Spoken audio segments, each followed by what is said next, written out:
সংগ্রামী ছাত্র জনতা, আজ আমরা কি দেখতে পেলাম? রক্তের উপরে দাঁড়িয়ে থাকা এই ইন্টারিম গভর্নমেন্ট আমাদের কি করলো?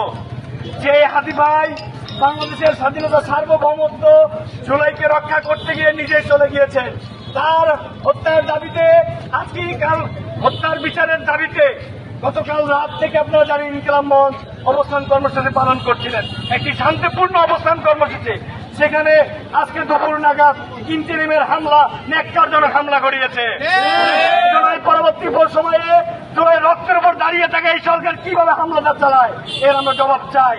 কিভাবে জাবের ভাইয়ের উপর গুলি চড়া হয়, জাবের ভাইদের উপর লাঠি চাষ করা হয়, জমাপুর উপর লাঠি চাষ করা হয়, এই মানুষগুলোর উপর কিভাবে এই হামলাগুলো ন্যাক্কারজনক হামলা চালায়, এর জবাব আমরা ইন্টারিম গভর্নমেন্টকে জানতে চাই। আমরা বলে দিতে চাই, ইন্টারিম গভর্নমেন্ট যদি এই হাদি হত্যার বিচার সুষ্ঠু তদন্ত আপনার জাতিসংঘের কাছে হস্তান্তর না করে, তাহলে আবারও জুলাই নেমে আসবে, আবারও জুলাই নেমে আসবে বাংলার জমিনে। দিয়েছি তো রক্ত, আরো দেব রক্ত, রক্তের বন্যায় ভেসে যাবে অন্যায়, ভেসে যাবে অন্যায়, রক্তের বন্যায়। আমার ভাই কবরে, খুনি কেন বাহিরে, খুনি কেন বাহিরে, আমার ভাই কবরে, আমার ভাই কবরে, খুনি কেন বাহিরে, খুনি কেন বাহিরে, আমার ভাই কবরে।